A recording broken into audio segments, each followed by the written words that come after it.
All right. What is going on, everybody on YouTube? Griffin here, coming back to you all with another video or another live stream in this case, or video if you're seeing it after it goes from a live to a video. And I apologize ahead of time. If you're in our Discord group chat, you probably seen that I got COVID again for like the fourth time. Over the weekend. So if my voice sounds a little bit different or stuffed up, that's because last night was actually the worst night for me. But I know it's been a while since we did a live stream, so I wanted to at least hop on here and do a live stream about another topic that, you know, if you don't know who I am, my name is Griffin Thomas, of course. I own the company Preferred Pest Management. We've been in business, of course, for about 3 years now. And on this channel, I just document, my entire entrepreneurial journey, so to speak. And today's video essentially is going to be about, again, just something else that I've came across in my entrepreneurial journey or business owner journey, so to speak, within our pest control business, which will relate to more than just pest control businesses. But of course, that's what most of you all are following for, is because you are either already a pest control business owner like myself, and you're looking to kind of scale, go to the next level, 6, 7, 8 figures, maybe, depending on, your goals and everything. And that's what we're here for at the end of the day. So, of course, if you're tuning in live, I see we got about half a dozen of you in here. If you have any questions throughout the stream, do not hesitate to shout it out in the chat below. And if you're seeing this after it goes from a live to a video, you can shout it out in the comments below the video as well. And again, hopefully my voice isn't sounding too raspy or anything with this COVID 4.0 that I got already. How's it going, Mr. Rue Knows? Appreciate all you doing. Oh yeah, no, I appreciate you tuning in as always. And yeah, we'll just kind of get right to it. I don't know how much I'm going to be actually even writing on the whiteboard today for like today's topic. And by the way, if you notice that the camera seems to be kind of shifting around, I'm trying out a new device. I actually linked in the description box. So those of you that are looking to, video stuff for your business or whatever the case may be, I found this little it's like an adjustable tripod attachment that, will kind of follow your face or any object. So it's pretty cool. Just trying it out for a few videos and streams. It was only like $30. So I was like, can't beat it. If I don't like it, I'll return it, right? But anyway, so the whole point of today's stream, and like I said, if you have any questions throughout, don't hesitate to shout it out in the chat. But as you can tell by the title of today's video, we're talking about delegation specifically. And within delegation, what do I mean by delegation? Of course, delegation can mean a couple different things, but in terms of business, we're referring to what tasks should we be looking to delegate. Specifically, if you're early on in your journey, like I am, of course, you're looking at what are the first priorities that I should be looking to delegate in terms of what are things that not necessarily aren't worth my time, because of course everything in business is worth your time, but you could be doing more that could of course take your business to the next level, because we all only have, after sleep, anywhere between, if you're a freaking maniac, I guess, 20 hours at the max if you're sleeping 4 hours a night. Or if you're like me, where I need at least a solid bare minimum 5 to 6 hours, preferably 6 to 7, then, about 17, 18 hours a day is all we have to operate on. How's it going, Mr. Bryson? Have equity groups ever reached out to you about buying your business? Oh, yeah, of course. Do you know how much a small company? So anything, from what I understand, Bryson, when it comes to your question specifically about smaller companies, what they identify as a small company for the most part. Now, this may not be, 1,000%, but for the most part, what I have heard across all sorts of, pest control business groups and all these other, you know, boards, so to speak, if your business is doing less than $2 million a year, they would classify it as a smaller acquisition. And usually you're going to be looking at anywhere between 1 to 1.5x.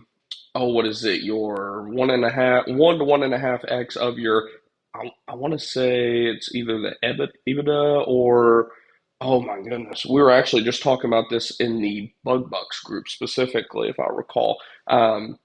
which, by the way, if you're not in that group, that's an awesome group to be in. Of course, we have a pest control group as well with about 70 to 100 members in there. It's growing by the day. But the Bug Bucks group is an amazing group as well with people that are a lot further than us. I go and pick brains in there all the time. I even just like reading their posts because there's a lot of good information. But I believe it was like 1 to 1.5. Some people were even saying like 0.95, but a lot of people were saying right around 1 to 1.5 X of either your annual revenue, which didn't sound right to me. They may have meant like your annual recurring revenue. That'd make more sense. Or it was 1.5 of your EBITDA, which to me sounds kind of low, but um, just to give you an idea, that's just kind of what I have heard. The ones that have reached out to me, it's just been mostly through like, they'll send letters over and over, don't forget about us. If you ever look at selling, I've had Ideal Pest Control reach out to me, Edge Pest Control reach out to me, which I think they're the same company now. Someone can correct me if I'm wrong. I've had Active reach out to me, which is interesting because Active is, from what I understand, looking to sell to Terminix. I don't know if they're trying to just acquire a bunch of small companies and hurry up and get their company sold or what, but yeah, Active reach out. There's a smaller company called Ardent Pest Control. They've reached out. There's been multiple. Most of it's through mail primarily. Um, let's see. What you're best at? Subcontract the rest or hire it out? Yep. Yeah, you're actually getting right on point with today's topic. Rue, 60 cents on the dollar. Yep, exactly. After, and just to kind of transition into today's like subject, what Rue is referring to, he's spot on. So when it comes to delegating to, how do I explain it? Like subcontractors or third party companies, so to speak, you have to do kind of like a mathematical equation, and then of course risk analysis and all these other things, right? And it's not overly complicated. That's one thing I try to steer away from on this channel is making things sound complicated because like that can scare a lot of people into, oh, I'm just going to be a one man show or oh, I'm just going to stay an employee. Like I don't want anybody to think like it's complicated at all. But for example, what made me want to do a video on this subject specifically was within the last week, you guys know that have been following the channel for a while that I had my wife come on recently and start helping us in terms of answering phone calls, which has definitely helped us out tremendously.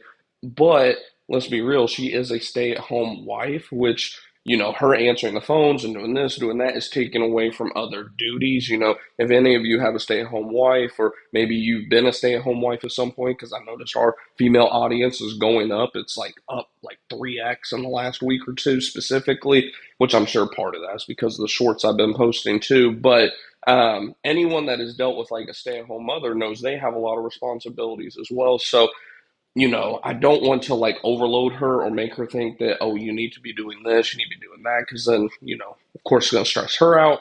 And we all know the saying, happy wife, happy life at the end of the day, right?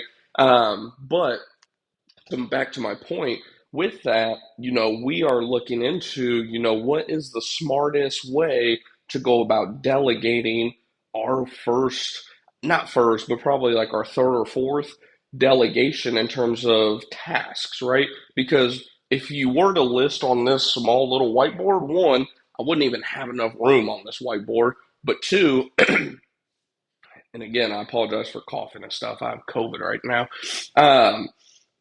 In one, I wasn't even have enough room to write down the amount of tasks we have in our business at the end of the day, right? But two, you have to go down. I do suggest you guys, and if you guys want me to, I'll put it on my website for free for you guys, just like a cheat sheet, like a template of task by task that I consider for my business as a quote unquote one man operator of things that I have prioritized in terms of things that I need to do myself because, I excel at those things and it's not really worth it from a financial aspect for me to, delegate that task versus things that I'm like, hey, this really isn't quote unquote worth my time in terms of I could be putting my time into this project or this thing and we could be getting, much more ROI in terms of our time and our money, right? And what we're dealing with right now, like I said, the first kind of money making or money losing decision is who we are going to be using for it's called call overflow, is what we're referring to here. So if you don't know what call overflow is, I'll kind of do like a quick illustration for you guys just so you'll have something to refer to. And hopefully the stream quality is doing all right. If we have any issues or anything, do not hesitate to let me know. Just found out that this little tripod died on me already. It's supposed to be following me around and stuff. Um, but I want to do just a quick illustration for you guys in terms of what call overflow is. And because there's a lot of people like me, even I didn't even know what this was until I was about a full year into business before I started experimenting with any type of companies. I actually wasted $500 setting one up, and then I backed out of the deal. And little did I know, this is why I always say, read those damn contracts, of course, common sense. And I wasn't mad at them. I was mad at myself. I was like, dude, fucking dumb. Like, had you not waited this long to do this, you wouldn't have read over that real quick. But point being, when I set it up with the original company, you know, you could cancel at any time after you paid them that $500. Once you paid them that $500, it's gone. It doesn't matter if you never do business with them. You don't, and which is what we did because I looked into the company more and I was like, they don't know shit about pest control. Like, why would I use this company? And I was like, damn. I was like, well, I'm out of $5, $500. I wish I'm out of $500, which early on, is a lot of money, right? So, what is call overflow? So, we'll get this wrote up here. Call overflow. So what is call overflow? So call overflow is kind of how it sounds, right? You're getting more business, which is good, right? You're getting more calls and leads than what you yourself as the solo operator can handle. So how do we handle call overflow? Well, there's a couple ways you can do this. Number one, you can hire, right? And I'll put W-2 right here. That way you guys know what I mean. You can hire a W-2 employee. This could be hiring your own call center, creating your own call center within your company. This could be, pretty much that's it. Let's be real. You can hire your own sales force, whatever you want to phrase it as. You're hiring it out. You're creating pretty much a new business within your business. Let's be real. Sales is its own game entirety in terms of business, but you'd be hiring a W-2 employee, you'd be creating, a sales force and all that stuff from there. Number two, which is kind of what we are leaning towards, is you can hire out third party.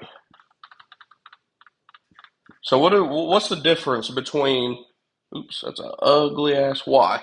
So what's the difference between hiring a W-2 employee to answer your calls for you versus hiring out a third party company to answer calls for you? Now, how I should frame this is what are the pros and what are the cons of each one? So in my opinion, of course, pros of hiring W-2, we'll go over pros first and then cons afterwards. The pros of hiring a W-2 employee, in my opinion, is going to be, of course, you get the hands-on training of that employee. You can hand them, you can literally self-mold your own little salesman. You're essentially duplicating yourself to a certain degree as long as they are a derived individual who buys into the company's mission, et cetera, et cetera. The downside is you're going to have to do just that. You're going to have to train them. It's going to be a constant thing. You're going to be having sales meetings. You're going to be, it's like I said, it's a whole other business within your business, right? So, which kind of leads me to a negative right there is, it's going to take up more time early on, at least. Another negative, really, that's the only pro, by the way, for hiring a W-2 employee. Another con is going to be, of course, you're going to have payroll taxes that go into it. You're going to have the cost of the payroll. You're going to have the benefits. You're going to have everything that goes into hiring an employee. You're going to have turnover, right? You're going to have all these things that go into hiring an employee, which when you're first getting started in your pest control business, it's going to be tough enough, right? You don't want to be dealing with everything that we literally just mentioned here, when it comes to the hiring process, the training process, the turnover, the constant meetings, like the list goes on and on. And by the way, I see your all's comments here. I'll get to them in just a second. Don't think I'm ignoring you all. Just making a point here real quick on today's subject. There's definitely more negatives, in my opinion, going this route than there is this route. When we talk about pros of hiring out a third party company, you're pretty much looking at the inverse, right? Instead of having to train these guys and, worry about their benefits and this and that constant meeting. Now, you are going to have meetings if you hire a good one, which we'll get into this here in a second, how to hire a good one and find a good one. Which I think we just finally found the one that we're going to partner with after what it's been about a year and a half to 2 years that I've been looking for one now. How to find a good one, but you're not going to have to focus on anything in terms of the actual quote unquote employee W 2 side of things. You're not going to have all that time put into it. It's literally like a plug and play option, which is great for someone who you may be like in my shoes, where you're probably doing somewhere between $50,000 to $250,000 a year in sales, and you feel kind of stuck. You're like, man, I got enough time in a day to run more stops and build this route, but I can't do everything. My wife can't do everything. Whoever you were having kind of do the back end stuff, you're like, we just don't have the time, right? So it's a great plug and play option versus going the W 2 route, where again, we already went over all of that in terms of what goes into the W 2 side. Now, what are some of the negatives in terms of hiring out a third party? One, you have to vet them very heavily. You want to make, when I say vet them, I'm not saying, that they're all scams or anything. Of course, there are some that are con artists out there, but when I say you want to vet them properly, what I have discovered is there is not, which a little hint for you guys, it may be a business idea that I will be looking at here within the next 5 to 10 years, possibly.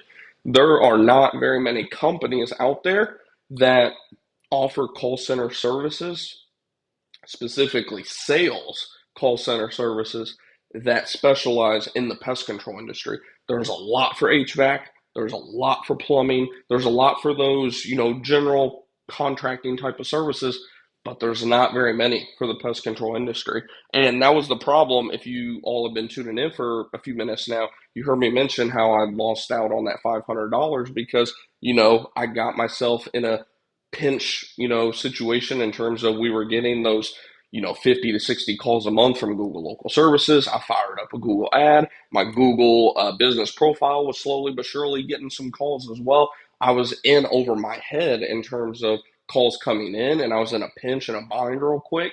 And I didn't do much research on the company that we were looking at hiring out first. And I just said, here's whatever you need. Here's the money. Just tell me why I need to do this, that. And then as we started emailing back and forth more and more, I was like, you guys don't know, because they said, we can work with your CRM, blah, blah, blah. I was like, oh, that's great. Then it got to the nitty gritty.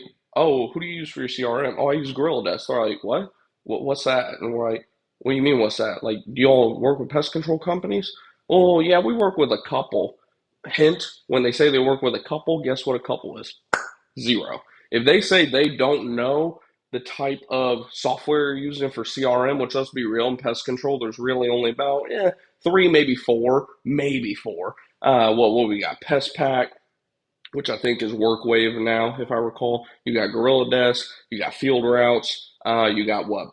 Biro or Brio Stack, whatever the case may be. There's not very many, right? Like, it shouldn't be hard for them to know those softwares at the end of the day. Like, they acted completely lost. They were like, yeah, we primarily work with Field Routes, or it was Pest Pack, one of the two.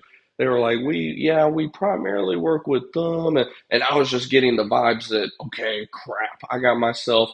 And again, like I said, I wasn't even too mad at them. I was just kind of blindsided by it because the person who I originally spoke to, the salesman at the end of the day, was like, oh, yeah, we work with all these different CRMs. So, yeah, you just give us your information and blah, blah, blah. Now that I went through that process, the whole point of me doing this channel is you guys learning from my own mistakes, costing me my own money, tax write-off at least, but, rather put that money into something else than a straight L, right? what I learned from that experience, and I hope to God you guys don't have to go through it, is vetting these companies. So when you're vetting these companies, you're gonna want to pull up their website and take a deep look at, a lot of them, they will gladly tell you who they have either worked with in the past or working with now.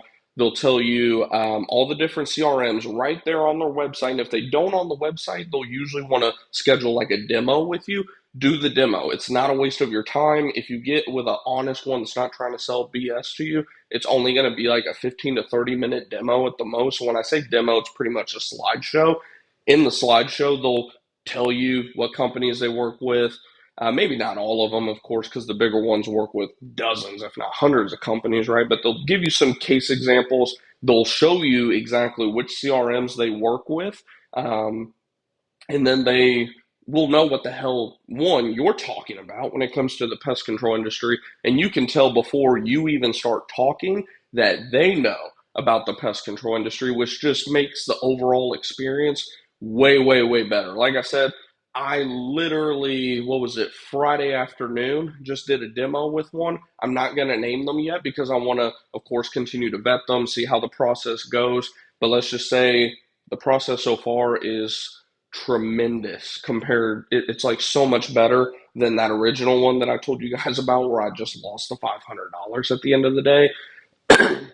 So yeah, like I said, I'll continue to vet them, and if they end up being a company that, of course we go with and we work with and all that type of thing, I'll definitely, definitely recommend them to you guys because it doesn't hurt us whatsoever. That's the beauty of their type of business. Is he was even explaining it to me right there because we're two entrepreneurs. You're speaking with the business owner in this company's case.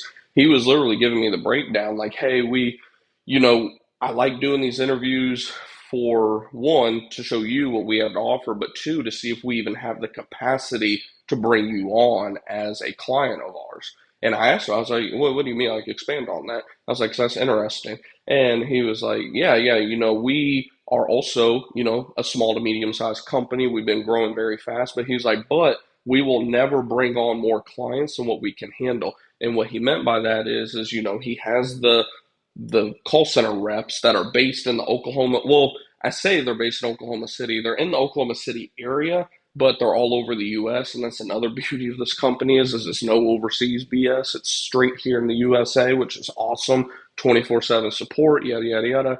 But back to the point he was making is, which I loved, was he was telling me that they will not, if they think that they will not be able to handle your call volume, say I told them, hey, we're going to be getting like 500 calls a month. Can you guys handle that?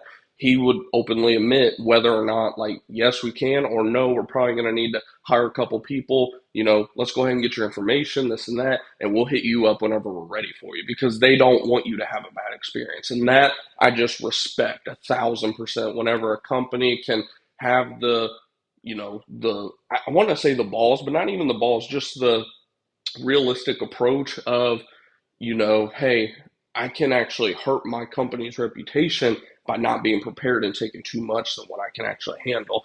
So back to, the vetting process of these third party companies, like I said, I mean, it's pretty straightforward, but if you wait until you get into a pinch, it can get kind of cloudy. That's why I'm bringing this video to you guys today, is because it's pretty straightforward. In my opinion, this is not the route to go until you're probably at least, oh my gosh, at the minimum, probably a $2 to $5 million company. We're not there yet, of course, but you know, I've been running the numbers just to kind of get an idea of, hey, should I just hire a outside sales representative or whatever the case may be?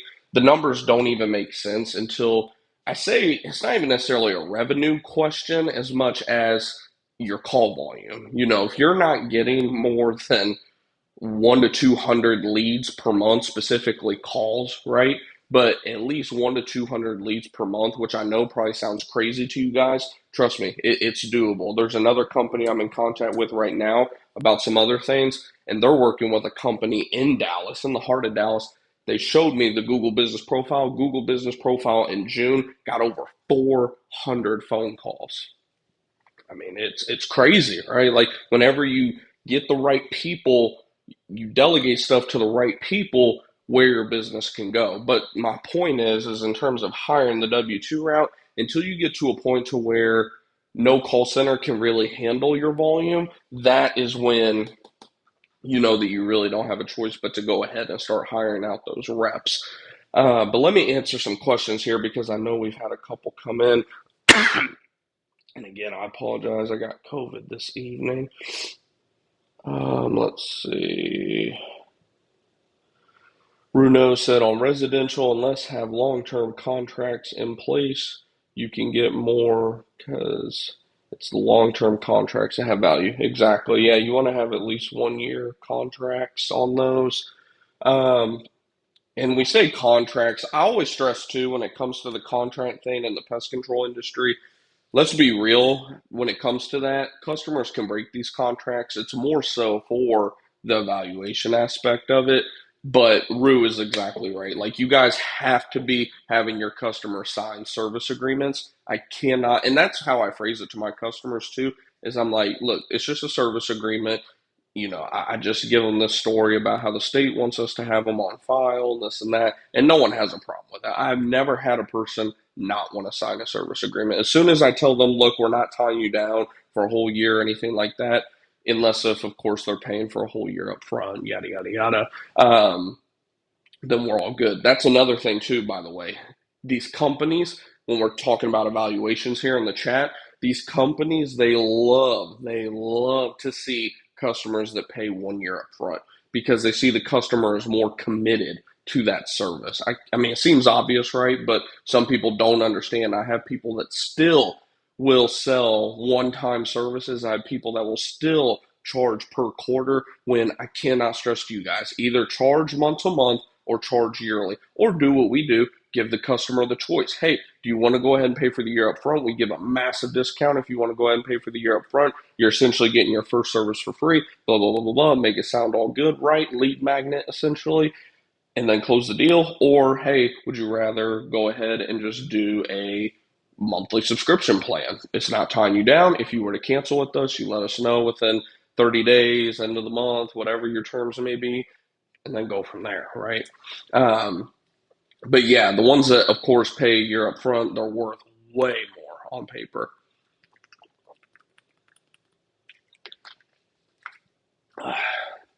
Let's see. I sold for Aptiv for 7 years. Whew, man, I'm sorry about that. Bruno said, I had my wife being stay at home while kids were not in school.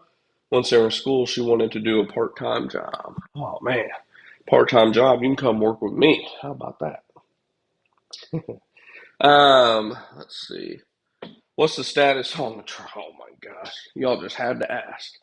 What's the status on the truck? So, if you don't know what Bryce is referring to about the truck, we posted a video. I always say we, like it's not just me doing these videos and stuff. I posted a video the other day. What was it, like Thursday or Friday, about this situation we got going on with our one of our work trucks, and it's our original work truck, the Chevy. You've probably seen it in some of the thumbnails and videos and stuff like that.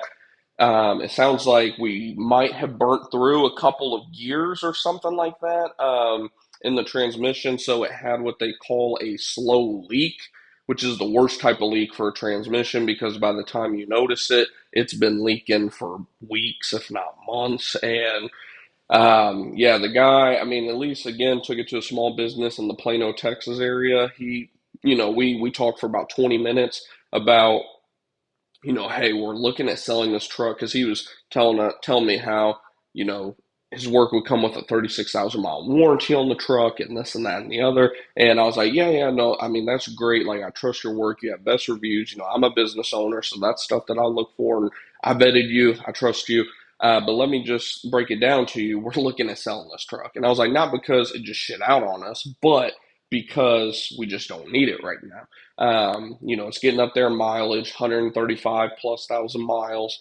And I was like, it's literally just pure coincidence that within the week that I thought we were going to be selling this truck, the transmission starts to have freaking issues. And like I said in that video, pro tip, do not buy a Chevy Colorado. The Chevy Silverados, from what I understand, aren't quite as bad with transmission issues. Chevy Colorado is horrible. I posted shorts and videos all about it. I will never stop blasting the Chevy Colorado just because it's a shit product at the end of the day. In terms of the transmission specifically, everything else been pretty good, but their transmissions god awful. They gotta fix them. But I don't have like a total update yet. Hopefully, I'll be having an update. He said I talked to him on Friday, and he said by the end of Tuesday, tomorrow, he should have an update for me in terms of pricing. It sounds like in terms of a range, because of course that's the $1 million question. What should I roughly be preparing for? It sounds like best case scenario would be 1,800 bucks. Worst case scenario be full on rebuild or new transmission drop, which could be upwards of $3,000 to $4,000. So I'm like, fuck, right? I mean, it is what it is. That's why you always got to be prepared for things like that. We have the resources in place and we have enough equity in that truck as well. This is why I always suggest do not go buy a brand new truck whenever you first start your business. Do not go buy a brand new truck whenever you start first making a little bit of money in your business. Do not go and buy that brand new truck until, in all honesty, you get to where I'm starting to get to where it actually makes sense. The older truck starts to have a little bit of issues. Now you got enough equity to where even if I've already done the math, say it does cost $4,000 to fix that transmission or do a whole new transmission in that truck, and I know we're getting off topic a little bit, but in terms of if it costs $4,000, even after selling the truck at current private market value, I'll still come out with about $1,000 to $2,000 in cash from the equity that we have in that truck, which is why I always suggest when you're first starting your pest control business or any business really, because I mean, starting a business is risky, right? Like, why add more risk on top of risk? Like, limit that risk early on the best that you can. This is probably a great video topic for another day as well that I'll probably do, or maybe I'll edit this part out of the video and make a separate video clip for it or something. But, and again, I apologize.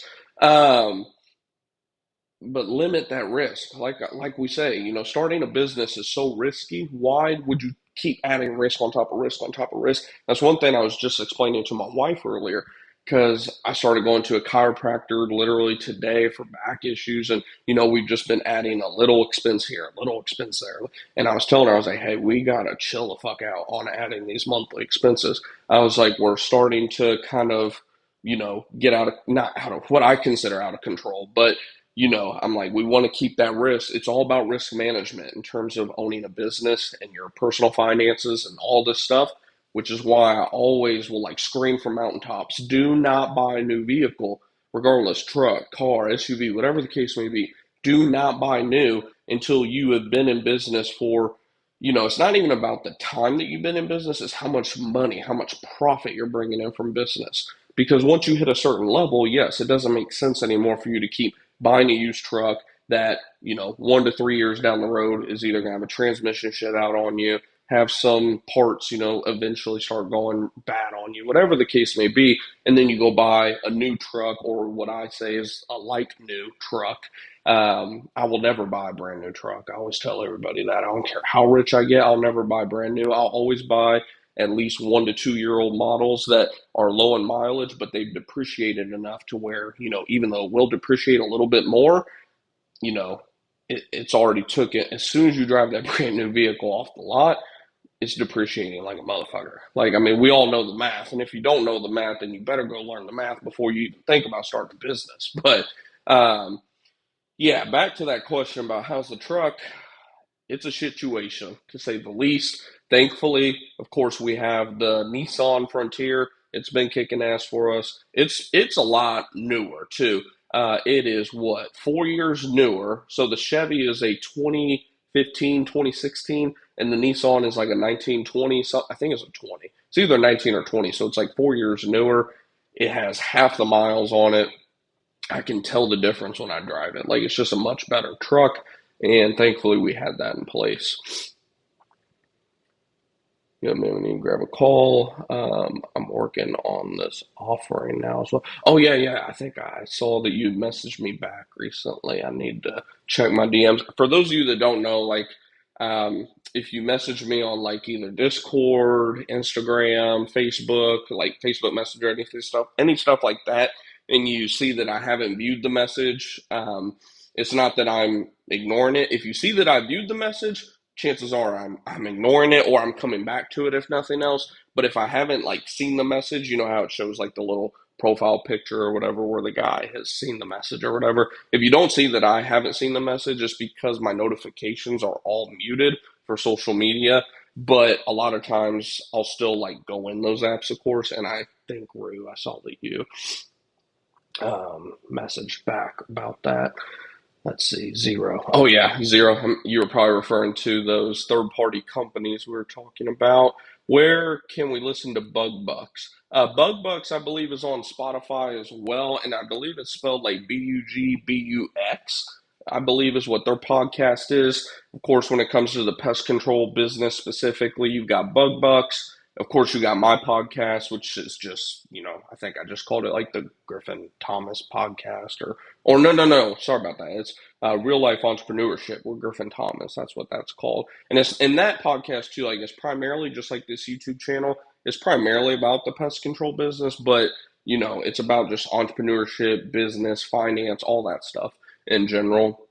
But of course, you got mine, you got Bug Bucks. There's a good marketing one by an older cat. I forget his name. I think it's like Hal Coleman or something like that.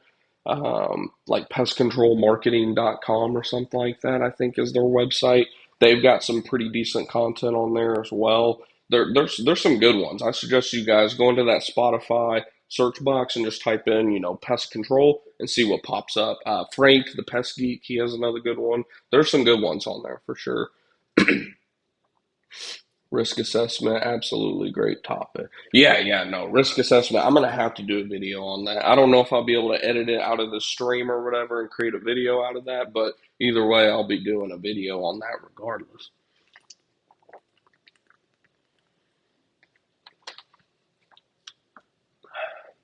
Let's see.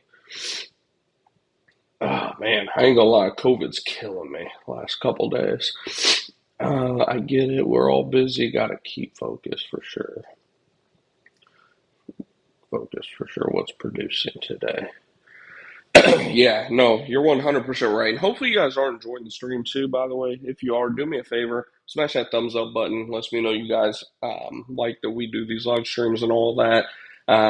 It's a matter of fact, it's why I'm doing the live stream right now when I'm on day, 3 or 4 into COVID 4.0, because I know a lot of you guys appreciate these live streams. So I was like, gotta give people what they want. Haven't gone live in a few days. I think it's been almost a week actually.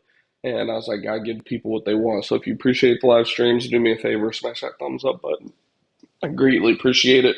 But yeah, I'm trying to think if there's anything else in terms of call overflow. So I guess we could go over the benefits too of hiring, like from a almost lost my eraser. It was on the board the whole time. What are the benefits to hiring, a third party company? Like break that down further, right? Because like, what's the math? What is the actual ROI? You guys know I'm very, very, I don't want to say data. I mean, I am data driven, but I'm more so NOI driven. What is my what is my return? What is my net operating income on this investment, right? Apparently some people didn't like the terminology. We had a few of you drop off. But what is my return on that investment in terms of going ahead and hiring the third party company? Like we said, we're not even going to worry about the hiring in terms of W-2 call center employees, because until you get to a level where you're doing well over 100 calls a month in terms of leads, you don't even need to worry about it. Just go ahead and hire one of these third party companies. Doesn't even have to be the one that I was talking about, which, like I said, I haven't even mentioned them yet because, I don't want to mention a company and then it turns out that they're not who I think they are, and then it makes me look bad, right?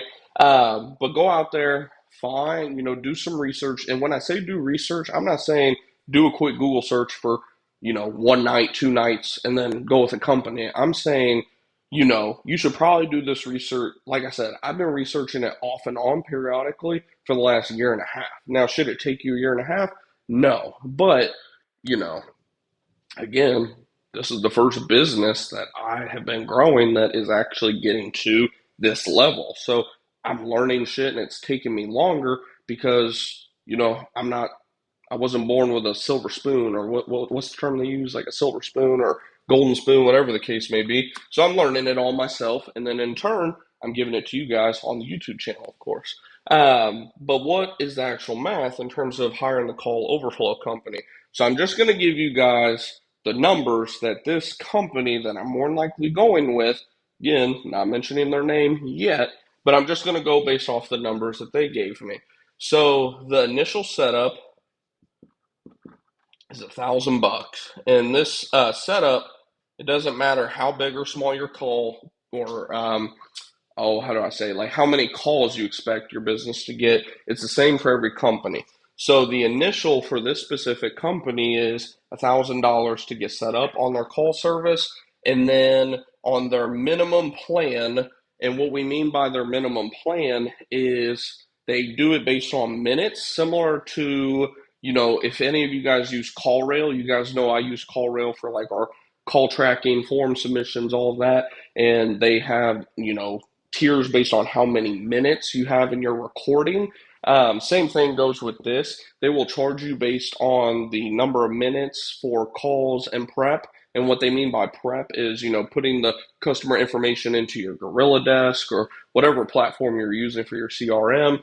And they said for that, it's usually only like, what do you say? It was like 30 to 50 seconds. Like they're not killing you or anything on that. But point being, if you're going with their minimum plan, which is, I believe, 250 minutes, if I recall. And the cool thing about this company too is he said they don't charge any overage fees. So say you go over this 250 minutes, say you hit 255, you would just be charged for that additional 5 minutes. And the cool thing about it is you'd be charged that 5 minutes at the next tier's rate, which means those 5 minutes would be cheaper per minute than that 250. So I mean, it's a really good deal overall. But for that 250-minute plan, you're looking at $750 a month, which is not bad at all. That's $3 a minute.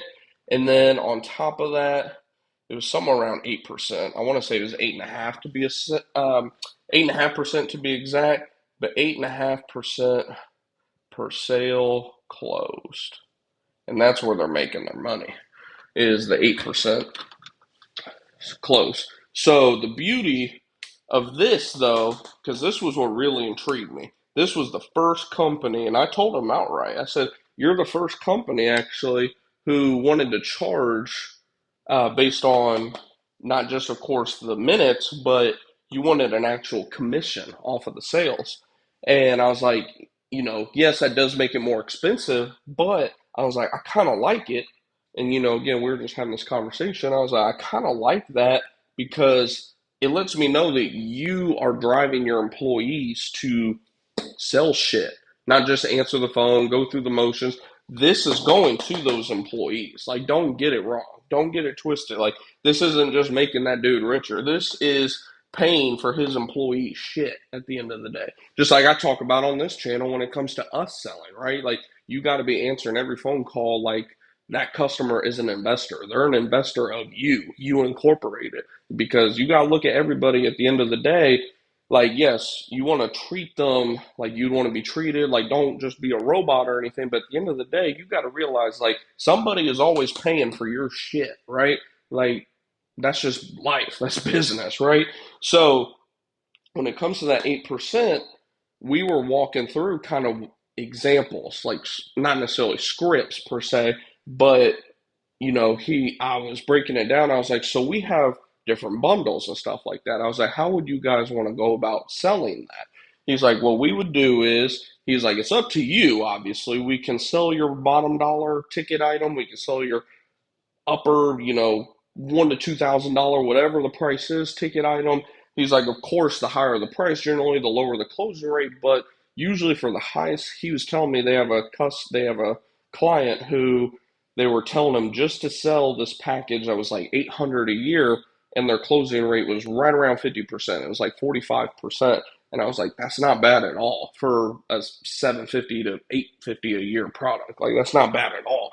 Um, but yeah, this is generally what you're going to be looking at in terms of ballpark what to expect. So again, this is just one time, this initial right here, underlining it for you guys. It's equivalent, of course, to like if a customer signs up for, our preferred protection plan that covers pests, termites, rodents, mosquitoes, ticks, all that. It's equivalent to that customer, paying 750 up front and then 125 a month or whatever the case may be. Same concept, just that's how they do it. And again, like I said, I'm not gonna like openly till you guys go work with them until we actually work with them and see how they end up doing. Let's see, Bryson Jones. What does it cost for those third party Oh yeah, there you go. We just answered that, which I know you asked that just a few minutes ago. How's it going, Angel? Would you consider hiring someone from home from a Home Depot parking lot or the like of to do labor type stuff, installing new vents? Oh, so you're talking similar to like the rodent exclusion work, I'm assuming. I apologize, my question was off topic. Well, oh no, you're just fine. No, you're just fine. Of course, these live streams are all for you guys. At the end of the day, we have our topic, of course, but then it's always about answering your all's questions for sure. So, in terms of Man, I'm sorry, I gotta get a drink. For those of you that are just tuning in, I apologize. My streams are usually better, I think, at least, but I'm on day 3 or 4 of COVID, and man, my throat is killing me tonight. But I gotta do the live streams for y'all. I haven't seen y'all in a while. Um, let's see. So yeah. So from what I'm understanding from your question, Angel, is you're talking mostly not necessarily from the pest control, termite, all that side. It sounds like more so for kind of like the rodent exclusion, seal up type of services. You know, I mean, you said someone from a Home Depot parking lot. Um, I mean, because this is a stranger, right? So man, that's a tough question. Because technically, the guy that I've hired, our 1099 technician, who, I just tell him when I sold a job, when should I tell him you're going to be out, like this and that. Technically, he was a stranger to me, but he was referred to me by another pest control company, a guy that I talk about on this channel from time to time. My buddy Junior, he referred me to the guy that, does our job. So, I mean, I guess it's not really the same scenario there. I don't know. I mean, I feel like I'm saying I'm mean over and over. I would have to, man, I'm trying to think how I'd go about that situation, Angel. Whew. I would have to, I guess it's more so what does your gut tell you about that person? Is this your first time ever meeting them? It sounds like it is. Me personally, I don't know if I like. I'm self, and again, this is about self awareness, right? I'm self aware enough to know that I'm bad about trying to see the best in people for the most part. There are cases where, like, as soon as I see somebody, like, I'm like the extreme of both scenarios. Like, either I'm giving you like the benefit of the doubt to the extreme to the point that even my wife is like, "The fuck? Like, what are you doing, dude?" And then there's a complete opposite where like I don't know what it is, but sometimes I just get that bad, that gut instinct where I'm like, no. There's no way, right? So I am self aware enough to know that I'm not the best person in terms of, just on the spot being able to tell if somebody's gonna make it or not. In terms of my reputation on the business. That's why, like, when it comes to hiring and things like that, I like to really get to know people. Even the 1099 guy that we use for our exclusion work, like me and him we'll shoot the shit, we'll text back and forth. We're friends on Facebook with each other, and we'll share each other's shit. Like we'll we talk outside of just standard work stuff, right? So I know him well at this point. But in terms of somebody that I just met in a Home Depot parking lot or anywhere for that matter, Ace parking lot, whatever parking lot it may be, me personally, it's hard to say. I don't want to say no 100%, but I would lean towards, in terms of a percentage, more times than not, the answer would probably be no. Hopefully, that's a good enough answer.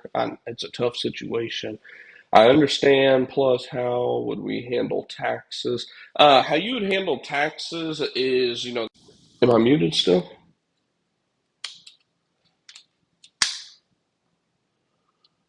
Ah, that's the wrong headphone. Shit.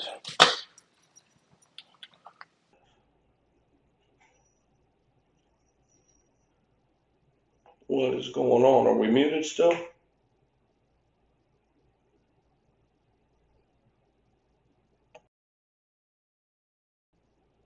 Am I muted still? Oh, I'm good. Okay. I was like, what the fuck? I think what was going on is because I'm using my AirPods tonight. My freaking watch started like thinking I was talking to it, so it went to that microphone instead of these microphones. But okay, yeah, sorry about that. Let's see, what were we talking about? Let's see.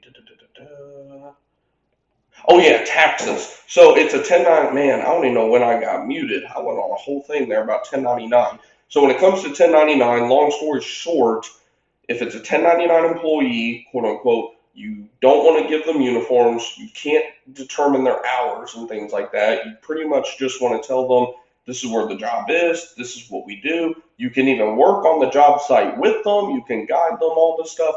There's just a little list of things that like you can't do. Otherwise, the IRS would classify them as a W-2 employee, and you'll get smacked with penalties over the head.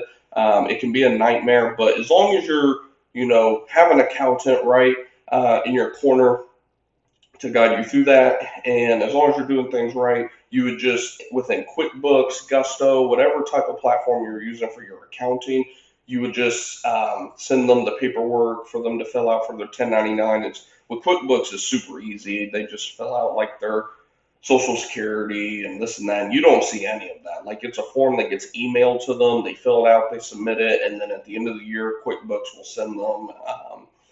There was like a 1099 NEC or something like that. I forget the exact form that it is. I'm not an accountant, but yeah, that's how that would work. Do you need different pest control license to legally treat areas away from the house, like treating the full yard?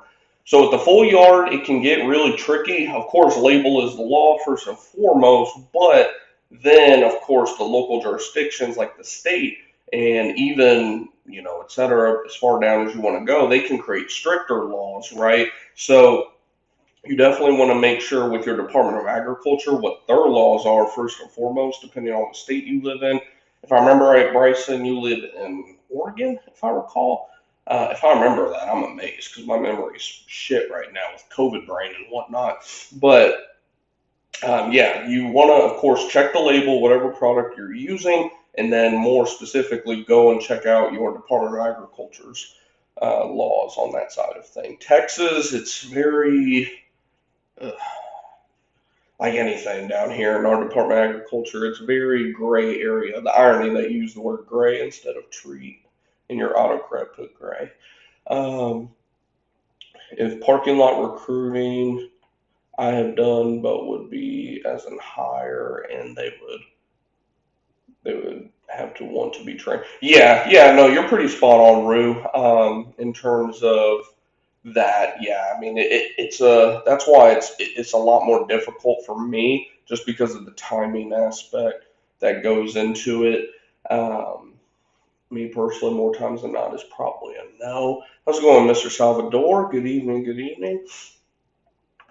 Said Angel, one huge consideration would be if your insurance would pay for damages, right?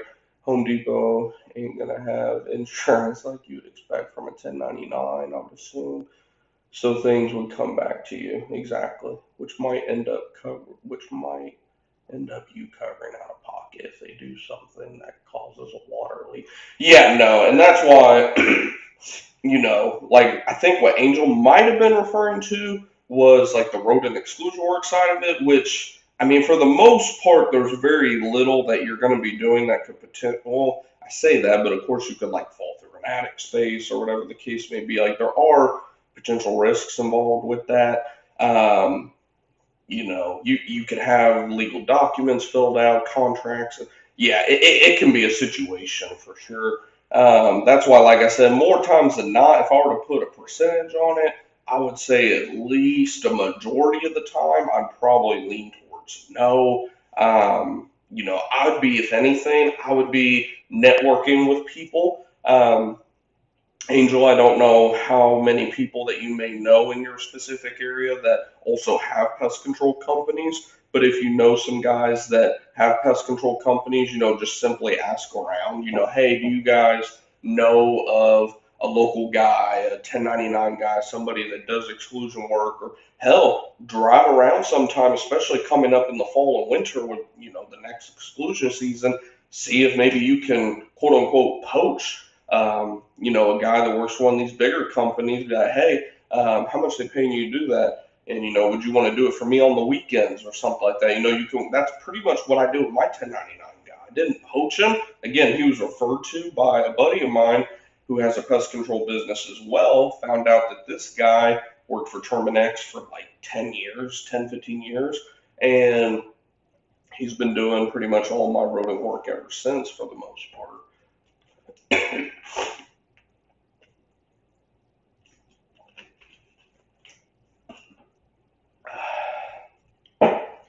Salvador says, only tuned in for a second and I have to run. Sorry to hear about COVID. Oh, yeah, no, I appreciate it. Yeah, hopefully the next 24 hours or so I'll be. Like I told my wife, I was like, man, at least I got COVID at the end of the month because, boy, that would have sucked to get it like right at the beginning of the month. But much appreciated. If someone is considering your company versus Orkin or another big box store or pest control company, what would you tell them on why they should go with you over the other companies? I get that question pretty often, to be honest. You'd be surprised how often, I'll have people say, oh, wow, you're more expensive than Terminex, which bullshit. I'm more expensive on the initial if you're paying per month, but a lot of times, why are you the best compared to other businesses? Yeah, exactly. Those are like the most common questions, right? And what I tell them all, and this is something more so, this is going to kind of take the lazy way out, to be honest. I'll tell them, when you called me, because most of the time it's because of price. This is where that question comes up, is because of price, right? It's a price objection. Why should I pay, you know, 600 a year when I can go pay such and such 450 for the year, right? Why should I pay 30% more for your service? And it's gonna. I know I'm just gonna say it because it's gonna sound how it sounds. I just tell them, I'm like, well, let me ask you. When you called us, were you planning on calling the cheapest company, or were you planning on calling the best company?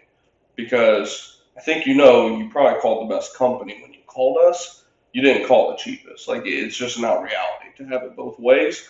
If you want the cheapest company, I got multiple phone numbers I can give you right now. But if you want the best company, you're on the phone with them.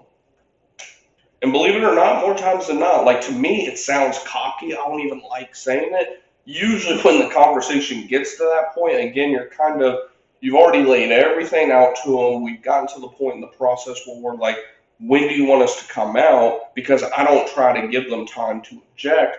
I say, I think this is the best situation, the best service for you right here. When do you want to get started? Like, I don't really, how's that sound? Do you have any question? Like, I don't do any of that bullshit. I listen to the issue. What's your issue? What town do you live in? What's the square footage of your home? Okay, this is what I think. This is what I hear from you. This is the best service that we have to offer for you. This is what it costs. When do you want to get started? And then from there, if they start to object, usually, you know, if it's not one of those they're just trying to get off the phone real quick, where it's, oh, well, I have to ask my husband, or oh, I have to check out with the wife, this and that, you know, assuming it's not one of those where they're just trying to get a ballpark and they're trying to get off the phone real quick, and it's somebody like what you're talking about, Bryson, where they ask you, oh, well, your price is kind of high, and what makes your service better than the other one? Blah, blah, blah. I tell them because we got the reviews, we got the word of mouth online in terms of Facebook, Nextdoor, etc., to back up that quote unquote, some people call it a cockiness, but we have the online presence to back it up. So with that, we literally just say, you know, did you think you called the cheapest company, or did you think like COVID brain? Did you think you called the cheapest company when you called us, or did you think you called the best company when you called us? Well, I was hoping I called the best company. Oh no, you did. You called the best company. You are on the phone with the best company in your area right now. Now, with that, do you think when it comes to price, do you think that the price was going to be cheap when you are looking at using the best company? Like whenever you go to a car lot, do you look over at the Rolls Royce and think, man, I bet that's $30,000? Or do you look at a Ford Mustang and go, man, I bet that's 500 grand? Like, no, like you don't do it, right? So why would you do that when it comes to services? We got to break that barrier essentially. And sometimes, funny enough, that whole mindset for me was really just over and over. I would try to make up these artificial, just bullshit, regurgitated reasons. They call them rebuttals to the objection. But at the end of the day, like, I just got to the point where I was like, I'm not doing this shit. Like, if people want to pay the price, if they want us to do the service, they'll see the value. And if they don't, then they can go on to another company. And like I said, oddly enough, being, quote unquote, cocky, bold, whatever phrasing you want to use, a lot of people respect that because they're like, man, I mean, he ain't fucking lying. Like, they know who they fucking called whenever they picked up the phone and called you. They saw that, in our case, you got 100 plus 5-star reviews on Google. You got, half dozen recommendations on Nextdoor. You got endless amounts of comments and posts on Facebook suggesting you for pest control. Like, they knew that they were calling the best, right? Or one of the best, if nothing else, whenever they called you. So, when you develop that, now, of course, when you're first starting out, this is where you kind of have to, very early on, identify what type of company you're going to be. And by the way, it doesn't have to be set in stone. Like what we did when we first started is I realized that, hey, we've got zero reputation. We all start with no reviews, no authority, nothing, right? So how the hell do you expect to tell people that, yes, you should be paying me what you're willing to pay Terminex, a company that's been around for 100 plus years? They're going to laugh in your fucking face, right? Like, who are you? But what I did was, this was the unique approach that I did, and I think really anybody that's starting out as a one-man show should, is we did start out with our pricing very low. Now, not the lowest, but probably like the bottom 20%. If you followed the channel long enough, I even joke about how first few services, I really didn't even make any money just because I didn't even know how I was pricing some of my services in terms of, there were just different types of services that I didn't deal with when I was working at Terminex. I wasn't prepared for these types of services, specifically like flea treatments, bed bug, etc. We were like in the bottom 20%. But what I found out is I was using that as my sweat, I call it sweat equity, to build up our reputation. Because if you're willing to sacrifice early on the profit to get your reputation, I mean, we were getting reviews like boom, boom, boom, boom, like probably 3 out of 4 customers early on were leaving us reviews either on Google Local Services, Nextdoor. For some reason, Facebook, people do not leave. I don't even think we've got 2 reviews on Facebook, but we get a ton of referrals through Facebook, like people tagging us in comments and posts and things like that. But for some reason, no like actual reviews. It's weird. But Google Business Profile, like we were getting reviews like probably at least 3 out of 5, 3 out of 4 customers. And I have to credit that to, people saw that we were going above and beyond for the price that we were settling for. and people respected that. Now, of course, there were people that would take advantage, and we weeded them the fuck out. We raised the price on them after like 2 services. Like we were just like, they're not doing nothing for us. Like we're doing everything for them. Like they're done, right? Is what it is. And that's where, you have this transition if you go this route where early on you're busting ass. You're just trying to get reputation, reputation, reputation, word of mouth, this and that and the other. And then as you start, it's a supply and demand too. As you start to get more, more, and more, the price is naturally going to go up and up and up because your supply is starting to go down in terms of the amount of time that you have to go out. When you're just sitting at home, freaking playing Call of Duty or whatever the hell you're doing at home, you got no reason but to charge bottom of the market pricing and go out there and earn, the reviews. Go out there. Your main focus, your first 90 days in business. Like if I could, having the knowledge I know today, if I went back and started a pest control company right now, my first 10 services, shit you not, they'd be free. And you're all probably going to be like, what? What? By the way, we're doing this on a lead magnet that we're running right now. Shout out to Alex Ramosi. If you guys don't know who he is, he's an amazing entrepreneur, like one of the realest out there. But he really turned me on to these ideas of lead magnets. And I can tell you, anytime we implement these, one, we get a shit ton of reviews, we get a shit ton of referrals.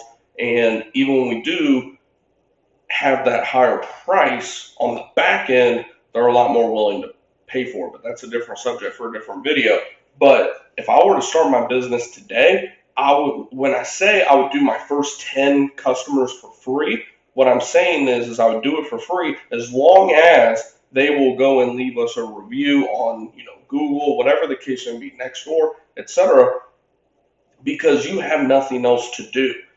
And of course, you don't just do it for free, right? You sell them on, the full year, this and that, the basic business aspect of it in terms of how the math works, but kind of got on a rant there. I'm hoping that kind of makes sense. You can let me know if I need to clarify anything. Let's see. What's up, Bryson? Let's see.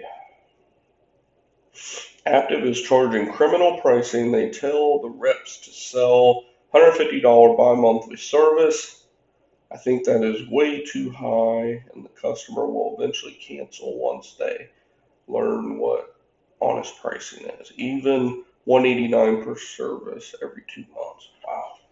That is a little high. I'll say that. I mean, of course, there's a lot of variables that go into it, which is kind of weird because from what I recall, the active down here in Texas, they tend to sell their shit for pretty cheap, if I recall. I mean, I heard that they're charging like $25 a month, or at least 3 years ago when I last heard about them.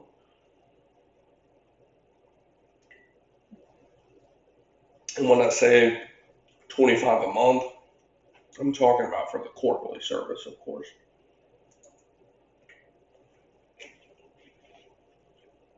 By the way, these body armor drinks, bullshit.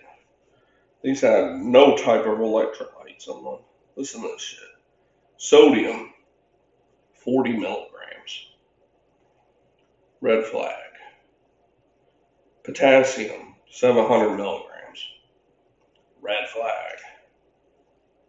Got a good amount of vitamin C and vitamin A, but yeah, I mean, there ain't shit in these, so kind of off subject, but stick with the good electrolytes. Get you some good, which this isn't actually off topic because it's hot as hell right now, and you need your electrolytes. I'm drinking it because I have COVID, but it's hot as hell.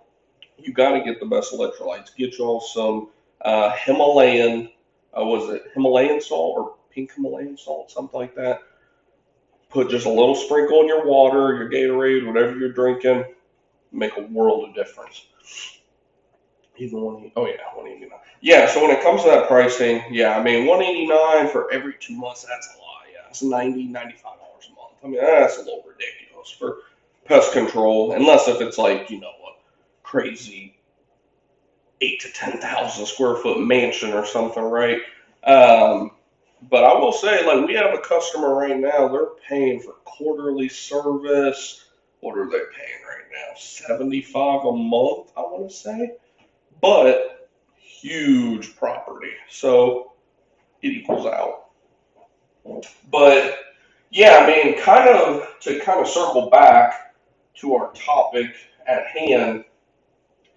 Wow, I didn't realize how much we got on a little rant there, so I apologize for anyone that tuned out or anything like that. Back to our topic in terms of we were breaking down the math on why this is the best route to go whenever you're in that stage of growing your pest control business is, let's go ahead, let's clean this up a little bit because I'm going to need some room.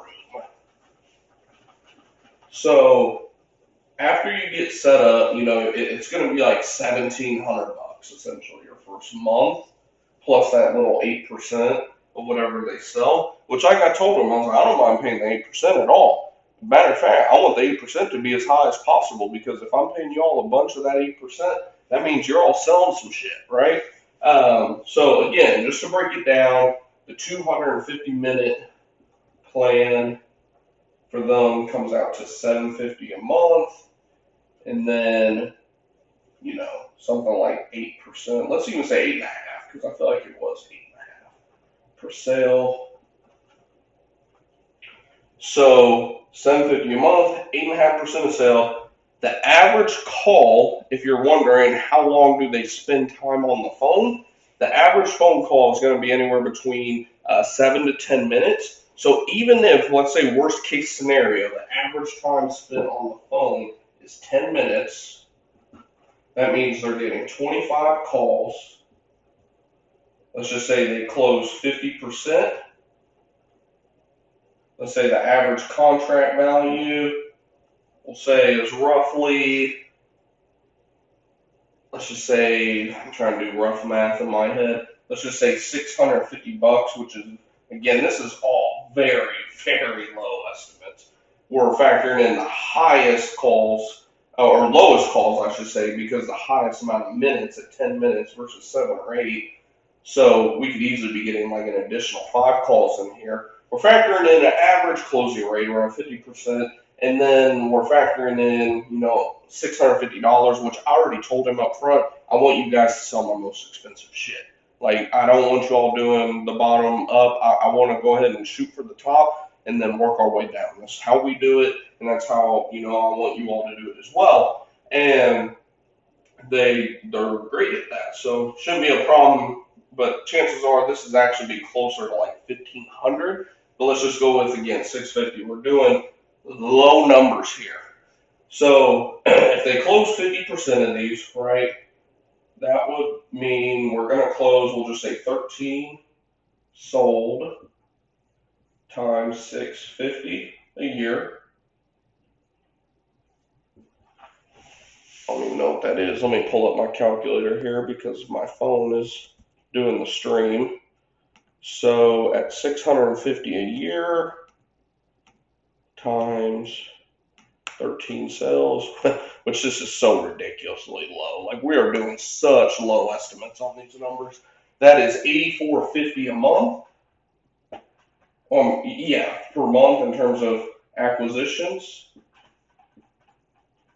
And then, of course, you need to subtract your 8.5%. So that'd be what? 91.5% is what you'd have left over.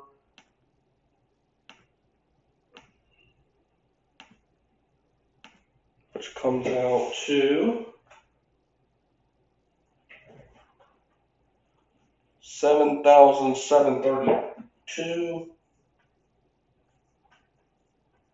minus 750. Because again, we have the cost up here, right? That brings us to what? 6,900, and what does that come out to? Got the COVID brain going. What is it? 18? So what would that be? 82? 982, I think. Y'all can tell me if I fucked up the math on that at the end. Boom. That is the N to the O to the I, or I guess ROI, not NOI. That's your return on investment. Obviously, this doesn't factor in the cost of the year in terms of the chemical costs and your cost of doing just general expenses for the business in general. We can break that down further, I guess, if you guys wanted, the cost per year. If this is like a quarterly account, right, that's going to come out to, let's see, we factor in $50 a service, so 200, which would bring that to 450. Or actually, the easiest way to do that would be you would subtract 200 times 13 is 2,600. So subtract 2,600 from that. And that would bring this down to a total of $4,382.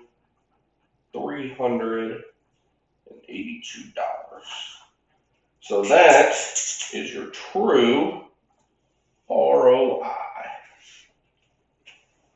And you didn't have to answer the sales call. I think personally, trying to look at the numbers here, what would that be in terms of an X return? So we lost what, 20 something hundred here, or no? What did we lose here? Let me run this numbers again real quick.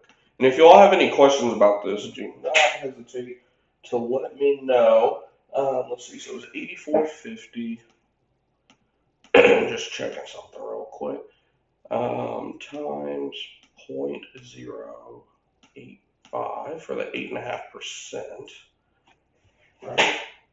Yeah, that comes out to, that's right, yeah. So that came out to 718.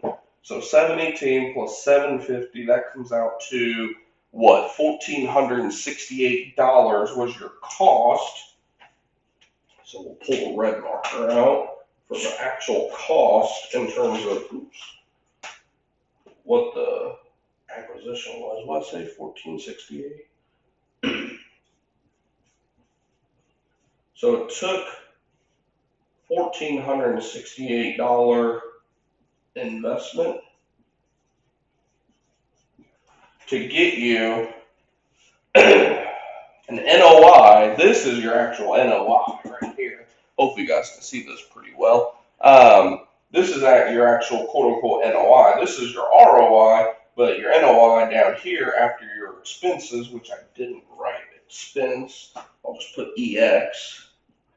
That's your expenses for the year on all those 13 accounts at $50 per service, which is decent price in terms of, could be lower, it could be slightly higher, but generally speaking, not higher. Your NOI, so you spent $1,400 to see 4,382, which would come out in terms of a multiplier, 4,382 divided by 1468. Was that going to be just under 3? That is, yeah, just under, it's 2.98. Damn, I was pretty spot on. Got a little calculator in my brain. Even with COVID brain, it was 2.985x return on your money, on your 1468. I don't think that's bad for not having to worry about all the W-2 shit, the payroll, the benefits, the hiring, the firing, the turnover, the training, the continuous training, all that stuff, right? I don't think that's bad whatsoever. And I'll show you guys what I'm expecting if you guys really want to know. Which some of you may not. Some of you may be like, yeah, bro, I don't care. I don't care, dude. I don't care. Well, this ain't for you. This is for people who do care. So what I'm looking at is, because it shouldn't take them 10 minutes to sell. He even said it would probably be around 8-minute average. So if we divide 250, because again, it's a 250-minute plan. Of course, you can go over minutes. They're not going to charge you or anything. 250 divided by an average of 8 minutes per call. Look at that. That's a 6-call difference. So we got 31 calls.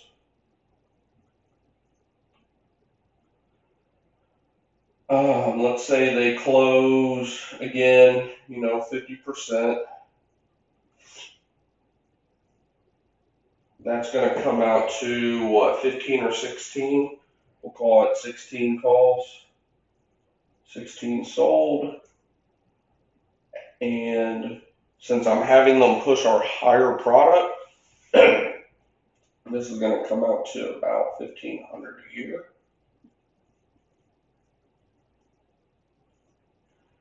So 16 times 1,500.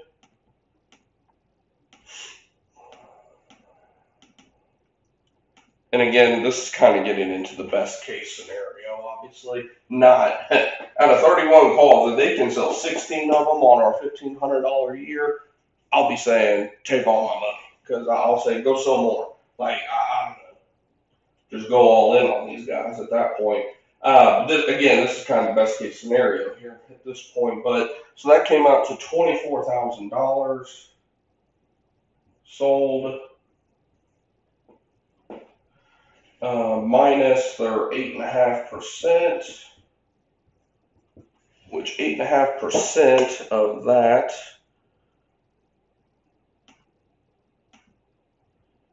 .915 comes out to 21,960 is what's left over after their 8.5% cut. And then let's see, in terms of the total cost, that would mean that our total cost for the month came out to, in terms of the cost of acquisition, right? The cost of acquisition for the month came out to, what would that be, 3? So let's see, that's 2,140. So 2,890, I believe. Yeah, I'll just put that off to the side. 2,890 COA. We'll just put that off to the side for now. That was our cost per acquisition, or not per acquisition, cost for the acquisition on these 13 sold, or 16 sold, sorry about that. And then from there, we drop this down, divide it by 16 to see what our price per customer comes out to after that, which is $13.72, or actually $13.73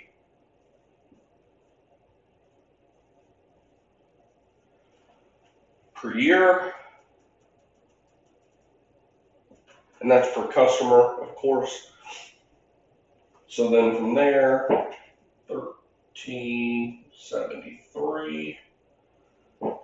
The cost per year on this, if I recall, the first year is the most expensive because we have the Trelona stations that we're putting in the ground and all that good stuff.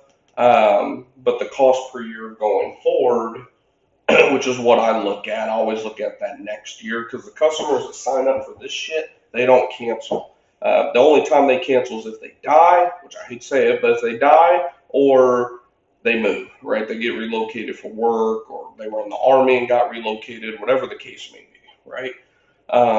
Which, by the way, if we have an audio issue, definitely let me know. I know we got muted a little bit ago on accident. So $13.73, the cost on that, because we go out like 10 months a year, times 50, 500.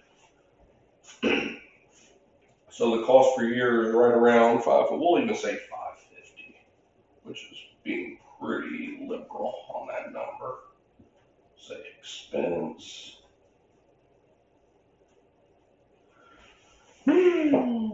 I love doing math. If you guys can't tell, I'm a big numbers guy. 1373 minus 550 equals 823 of the N to the O to the I. Right? Yeah, 823. So I'm going to take this up here. 823 times 16 equals. And now we're going to get our full NOI on all those customers, which is, look at that. Actually, I'm going to write that shit in green because that's Screen's money. Comes out to $13,168. Right? Yeah, 168. Woo! Woo! Look at that return. 2,800. We'll just call it 29 for easy numbers. Turned into about 13.2. What is that? About 5 to 6x return on the money. I like that. I like that. Do you guys see why I lean more towards going ahead and using a third-party company versus hiring the W-2? Because think about how much this would cost you. How much would answering 31 phone calls, selling 16 at that price? Do you think you'd get away with paying somebody, less than $3,000 a month after employment tax, or what's it called? Employment taxes, I believe, for the payroll tax, like employment tax, payroll tax, whatever case may be. You're not offering any type of paid time off, or if you are, you're, covering all those different benefits. Again, the continual cost of training, hiring, rehiring, firing, all that mumbo jumbo. Do you think you're going to get away with that for less than $2,900 a month? I don't think so. I mean, just answering 31 calls a month alone is going to cost you more than that, generally speaking. So that's why we're leaning towards going ahead and going with this company. Like I said, I will keep you guys updated in terms of, how things work out. For us right now, I know that we're going to go ahead and work with them. The question is how soon can we work with them? Because, of course, like Bryson mentioned earlier in the stream, we had a random transmission issue pop up with one of our work vehicles. That's probably going to cost at least $2,000 to $3,000 fucking dollars. So yeah, of course that's going to set us back a little bit because this is roughly a $1,800 expense to get started. So as you can see, if it wasn't for an $1,800 to $3,000 expense, we would be doing this right now, right? But until I get the info, hopefully it sounds like tomorrow afternoon, on what my exact price is going to be on getting that truck fixed and getting it the hell out of here in terms of selling it, we're kind of on hold on a lot of things. We're staying afloat. Like, we're not hurting by any means or anything like that in our business. Everything's getting paid. We're doing just fine. It's just from the growth aspect in terms of the profit that can be reinvested into the company that is going to be getting squeezed a little bit this month. So, yeah, just to kind of circle back around to the topic in terms of delegation, you need people for your business.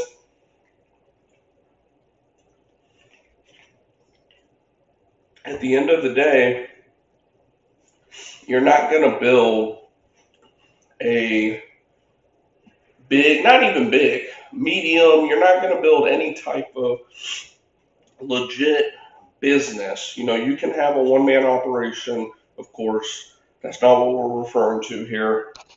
We're referring to, of course, wants to, what's the word I'm looking for? Build a 6 to 7, 8-figure company, right? You're not going to be able to do that without people. People does not have to be employees. People does not have to be your wife or your spouse, who, wife, husband, whatever the case may be. Doesn't have to be your family.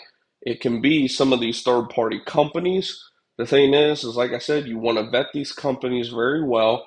Um, when they offer a demo, take them up on the demo because you will know right away whether you want to do business with them or not. A lot of times early on did not take the demos. I thought, oh, I don't need it. Just send me some information over, whatever the case may be.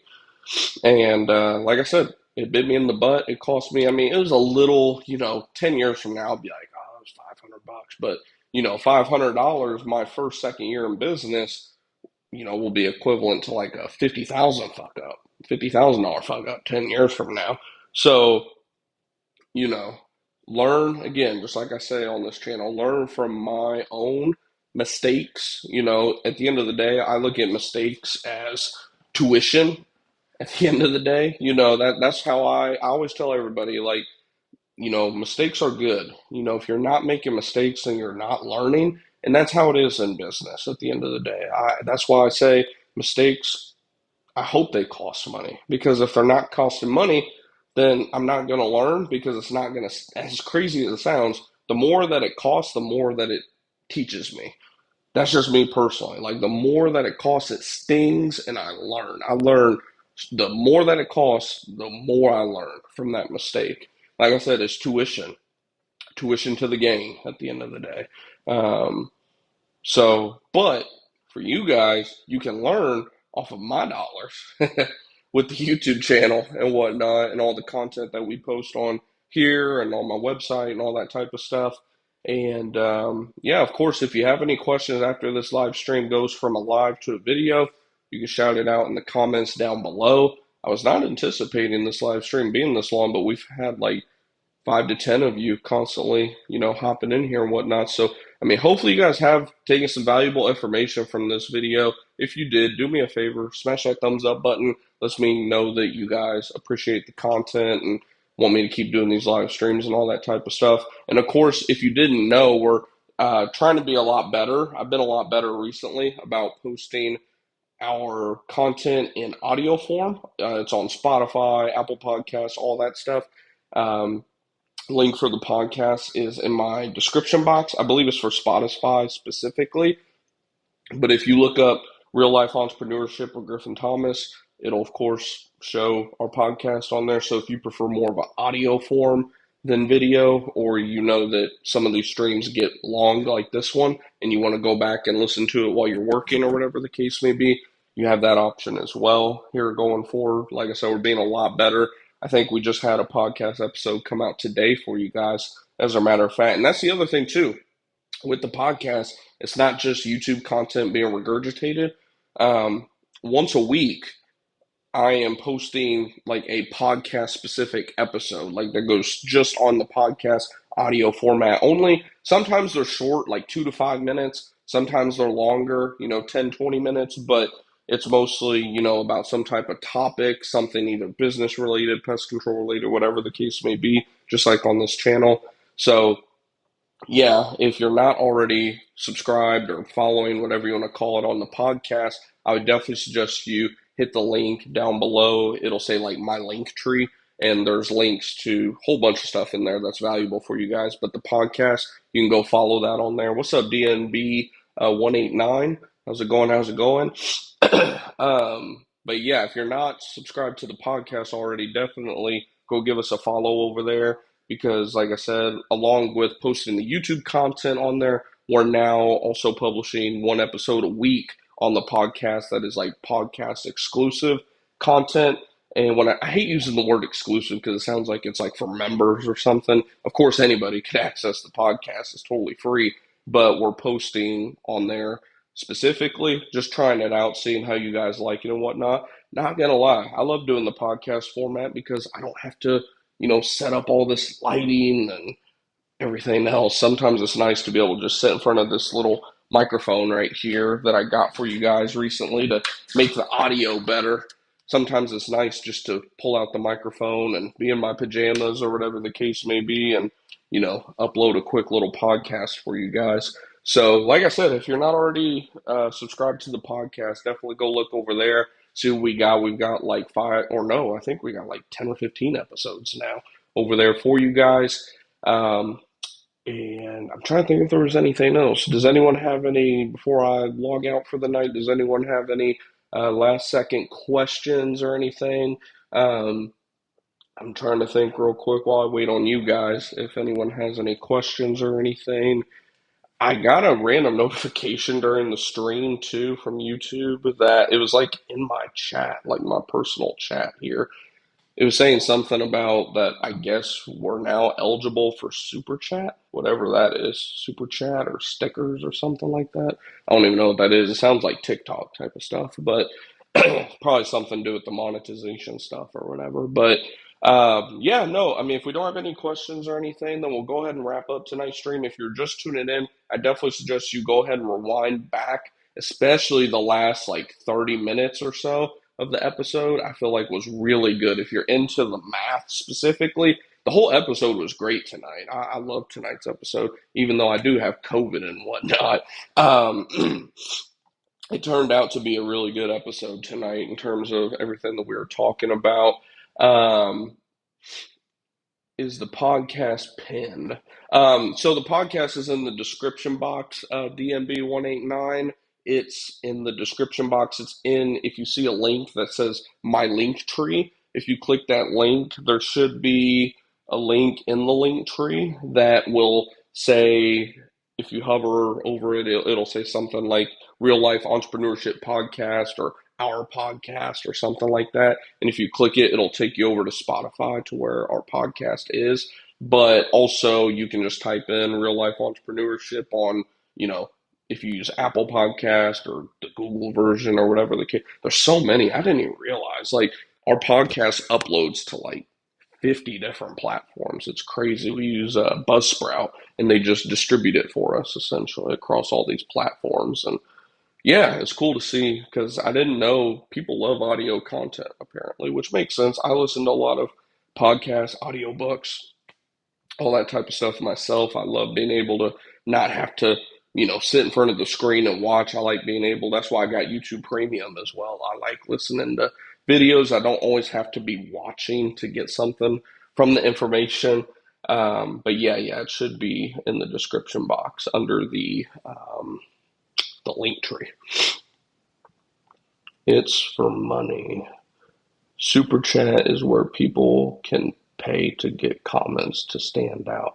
Oh, okay. That makes sense. I figured it had something to do with the monetization, DMB 189, because um, we just got approved this past week for the videos to be like monetized or whatever, but I haven't really experimented too much with it yet. I saw you can like make memberships and all this other crazy stuff. I'm not too worried about it at the end of the day. Like I do this more so to build the community, and if people want to give back or whatever the case may be, then so be it. But yeah, no, I appreciate you guys tuning in. We're like right at 100 minutes, and I need to get myself in bed because thankfully I don't have no stop scheduled tomorrow, but hopefully I can get a much better night's sleep than last night because man, COVID was killing me last night.